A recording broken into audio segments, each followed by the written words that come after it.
계속해서 우리는 욥기 본문을 통해서 말씀을 지금 묵상하고 있습니다. 욥기 말씀을 통하여 하나님께서 오늘 나의 삶 속에 원하시는 그 뜻이 무엇인지를 발견하고 우리 다른 사람들에게 우리가 성숙한 신앙인으로 쓰임 받기를 예수님의 이름으로 축원합니다. 확증 편향이라는 말이 있습니다. 이것은 자신의 생각이 사실임을 확인시켜 주기 위해 정보를 찾고, 만약에 자신의 생각에 반하는 정보가 있다면 무시하는 것을 의미합니다. 욥의 친구 엘리바스의 조언은 바로 자신의 경험을 근거로 자기 주장의 타당성을 내세우고 있습니다. 우리가 더러는 자신의 생각을 주장하기 위해 하나님의 말씀을 찾는 경우가 있습니다. 여러분, 이것은 긍정적인 측면도 있습니다. 내가 정말 이 생각이 하나님의 뜻에 맞는 것인지 말씀을 통해 점검받는 것도 중요하지만, 때로는 이것이 잘못된 방향으로 나아갈 수 있습니다. 왜냐하면 이 본문 속에서 말하는 이 전체적인 메시지를 우리가 알아야 하기 때문입니다. 오늘 본문에서 엘리바스는 욥에게 자신의 신비스러운 체험을 소개합니다. 그가 깊이 잠들 쯤에 밤의 환상을 보게 됩니다. 이 환상으로 말미암아 두려움에 사로잡히게 되고 자신이 본 영이 자신에게 말합니다. 사람이 어찌 하나님보다 의로울 수 있느냐? 사람이 어찌 그 창조하신 이보다 깨끗하겠느냐라고 말합니다. 여러분, 이 말에 대해서 누가 반박할 수 있겠습니까? 그리고 엘리바스는 욥에게 인생이라는 것은 그리 대단한 것이 아니고 사람은 아침과 저녁 사이에 잠깐 있다가 사라지고 마는 허무한 존재라고 말합니다.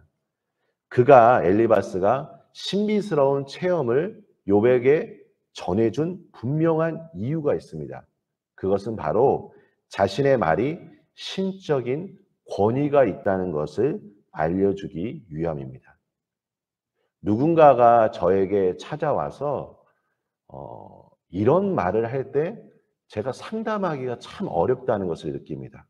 그것이 어떤 것이냐면, 목사님, 하나님께서 저에게 이렇게 말씀하셨습니다. 제가 어떻게 하면 좋을까요? 제가 할 말이 사실 있는데도 참 어려움을 느낍니다. 왜 그러냐면 하나님께서 말씀하셨다고 저한테 이야기를 해주셨기 때문에 제가 어떻게 권면할 수 있겠습니까? 우리가 오늘 이 엘리바스의 경우처럼 자신의 그 신비로운 체험을 이야기하면서 내 말이 영적인 권위가 있다라고 말하면서 이게 잘못된 방향으로, 조정과 통제의 방향으로 나아갈 수 있다는 것을 우리는 기억해야 할 것입니다. 참고로 성경 속에서 꿈과 환상은 종종 하나님의 계시가 전달되는 통로로 사용되어졌습니다.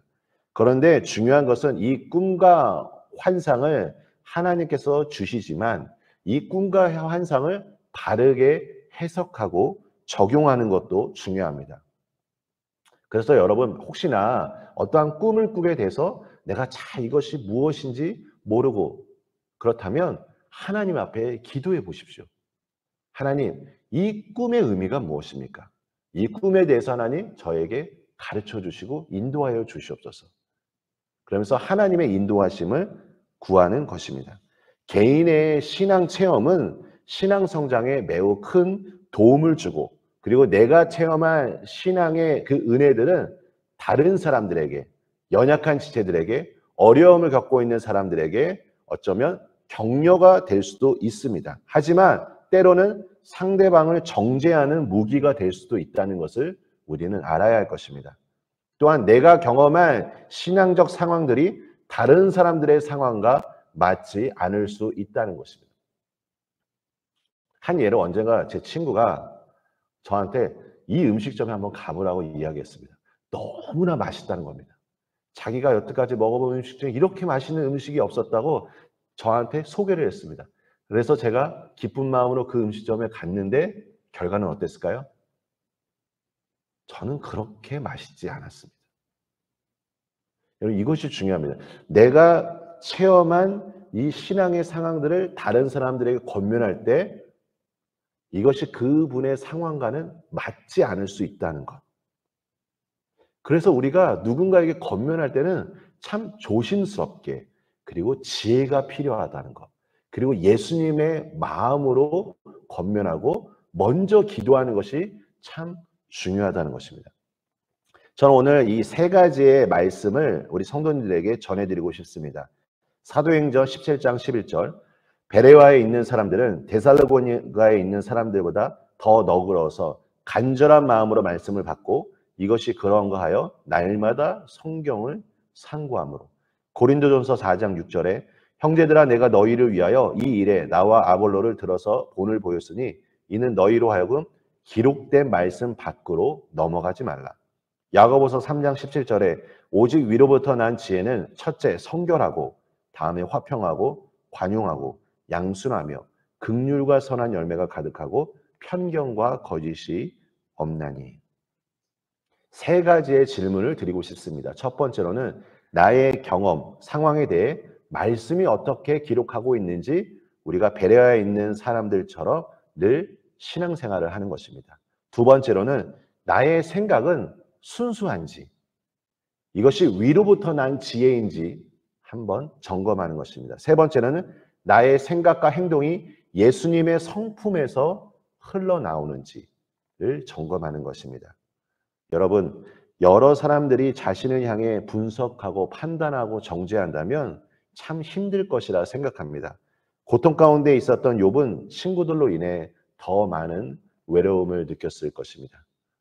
우리만이라도, 나만이라도 내가 만나는 사람들에게 예수님의 마음으로 기도하고 격려하고 그들을 하나님께서 원하시는 사람으로 세울 수 있도록 우리가 성숙한 신앙의 모습을 나타내시길, 그리고 오늘 그 모든 출발점이 하나님께 기도하는 이 자리가 되시기를 예수님의 이름으로 축원합니다. 우리 함께 기도하겠습니다.